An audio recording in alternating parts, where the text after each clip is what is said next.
I'm Janis Jibrin, the Best Life nutritionist. And in my role as nutritionist, I'm always thinking about the best way to feed your body. But Best Life is not just about meal plans and exercise.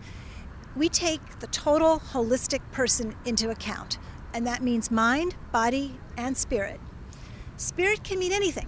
For some people, it's poetry, a beautiful piece of music, for others, religion. And I'd like you to think about what feeds your spirit. And to get you thinking about it, we're going to ask people here in Washington, D.C., where I live, what feeds their spirit. Let's hear what they have to say.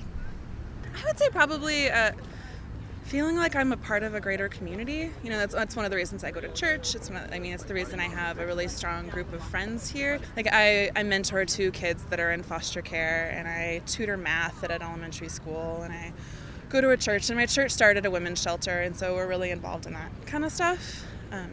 But it just makes me feel kind of connected to this whole busy city of a bunch of individuals. We can kind of get lost in our own heads without doing that, so that kind of feeds my spirit. Art and music. I love music, all genres, all types, slow, up-tempo beats. But I really love art too, because I incorporate music into my art. And to me, that's the closest I can get to creating music, because I'm no musician. So I feed that through art, and it's so releasing and it's so energizing. I think there are really 2 things that inspire me and that foster my motivation to keep going, and those 2 things are seeing a work that I've made come to life on stage, and the other thing would just be like being with my family. I feel like I always recharge when I fly home every 6 weeks or so to Massachusetts, and I feel like I get recharged, and my family kind of centers me and makes me feel ready to come back and kind of keep working towards what I want.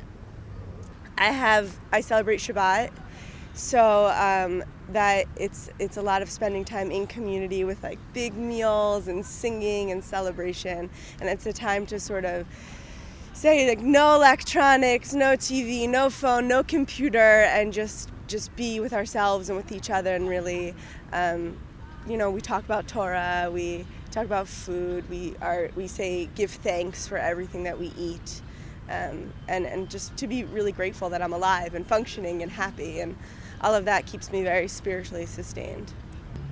I get a charge from witnessing the art, and also seeing how that art stimulates other people and what it does, and seeing how people connect around art and connect with one another. I think it's really exciting, and it moves me, and it can happen like at a music concert, and where one idea is being expressed or one sentiment is being expressed, and it's a communal experience where everybody is together enjoying that vibe, and it can be very peaceful, or it can be very energized or exciting or emotional, and you leave different than the way that you came in, for example.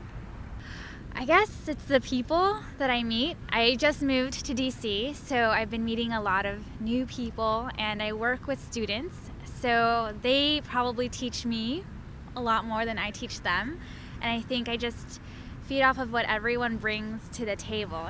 You meet so many different people, especially here in a very international city.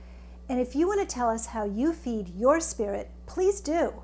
You can post a comment on this blog or on our Best Life Facebook page.